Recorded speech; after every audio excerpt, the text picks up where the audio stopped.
Your local guide Justin Auburn here had the opportunity to talk with a certified coach with a master's in Gerontology. Let's see how she can help you navigate the challenges of aging family members.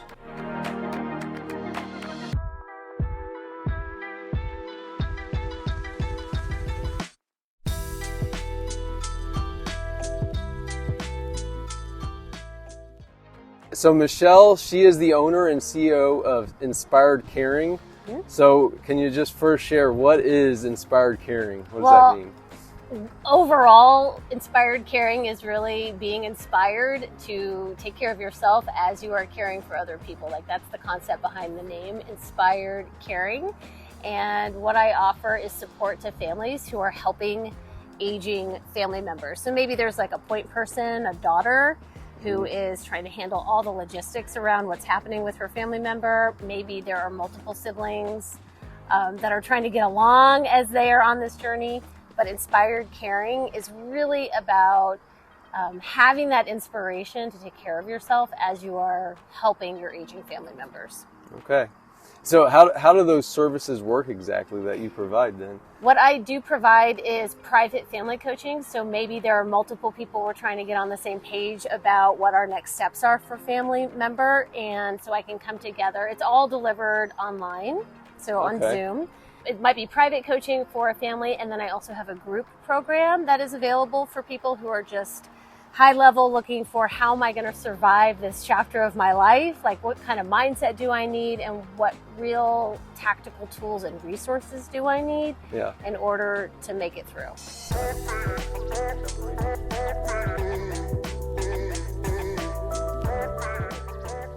So what is your background and how did that lead you to Inspired Caring?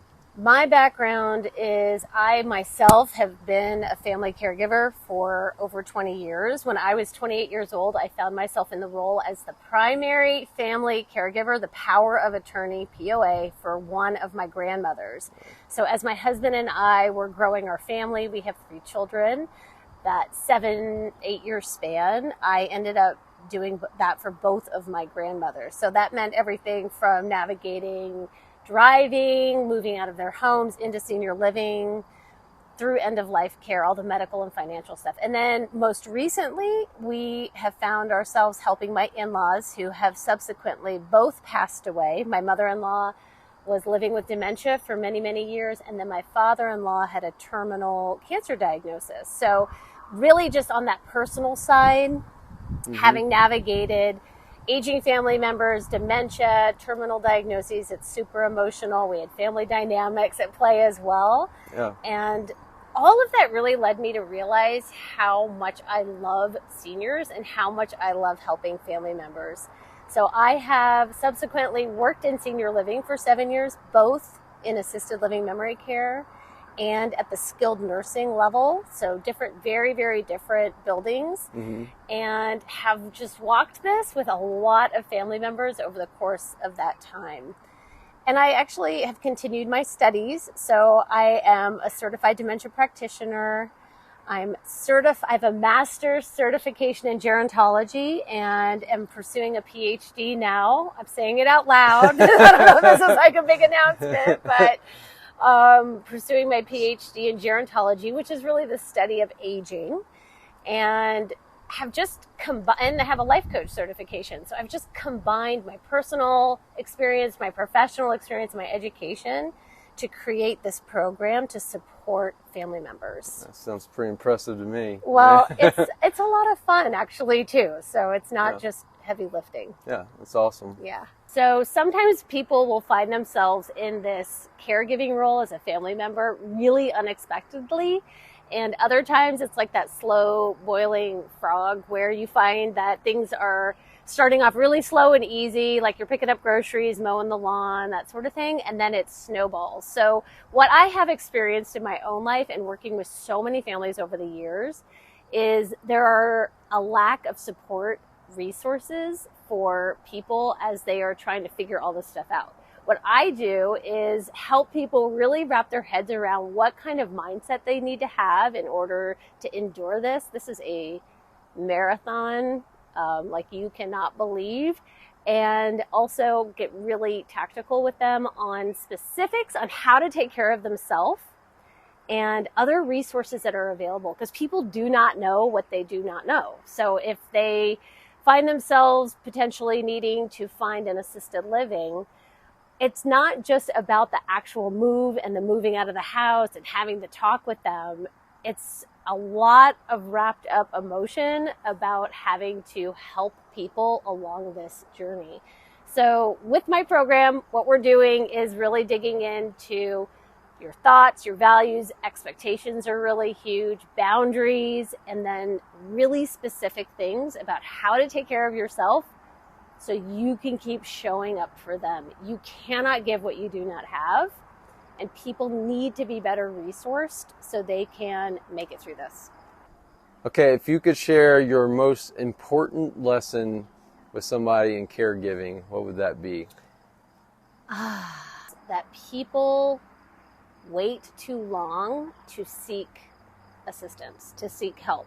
They think they have it under control, but you can feel inside that things are building and mounting, and you're having this increased pressure and anxiety and stress, and people just wait so long to call in other resources that people really need and that you're going to end up using along the way anyway. So I would say that my greatest lesson is to don't wait. If you have that sense of I need some more information or I just need a little bit more support to figure this out, find it immediately.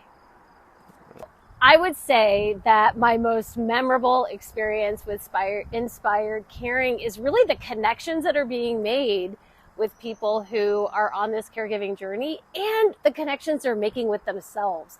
I have heard time and time again, I was told I need to go to therapy. I was told I needed to do this or that. And the time that they have with me and in our program, they have these incredible breakthroughs that have results in their families where there's peace. Like there is peace with their family member. They have peace within themselves. They really get to this space that they've changed their thinking. Their thinking and how they're approaching things is just completely different. And it's so beautiful because as you're growing, what you realize is you get to keep it.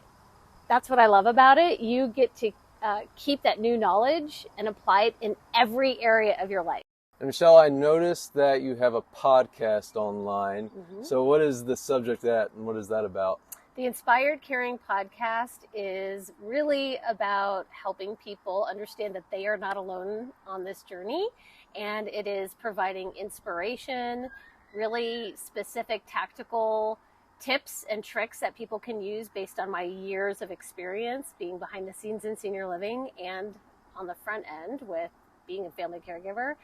And really just that motivation and mindset to approach each day with as much gratitude as possible, but then really be real about how hard this is. So it's tips, tricks, mindset, motivation, all around that caregiving journey. Yeah. So I have 104 episodes. Mm-hmm. I've done a ton of interviews. Where's the best place to watch the podcast? I have some episodes up on YouTube, but primarily on Apple, Spotify. There's like 7 or 8 different platforms that it's on for audio. Well, thank you, Michelle, for meeting with me today and sharing more about Inspired Caring. Thank you so much for having me. Yeah, most definitely. And for everybody else, remember, buy local. If you need help buying, selling, or leasing a home, I hope you remember my name. I would love to get the opportunity to earn your trust and confidence. Call me on my cell at 402-600-3006 if you would like to be featured as one of my upcoming guests and share your story in a future video.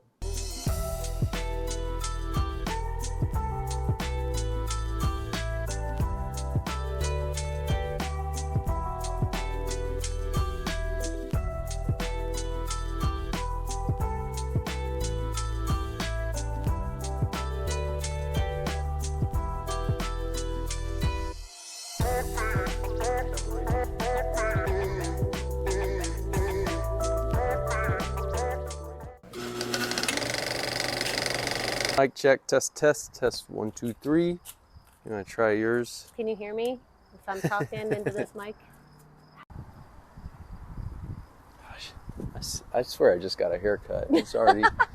So when we find ourselves in this role, sometimes it's unexpectedly. Sometimes it's like that slow boiling frog where there's plain. I know. I was thinking that too. But during those 3 years, what would you say has been your most memorable experience?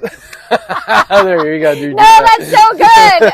Because as a business owner and entrepreneur, there's definitely a river of misery. But I want to keep it. You get to, it's your show. You get to do whatever you want.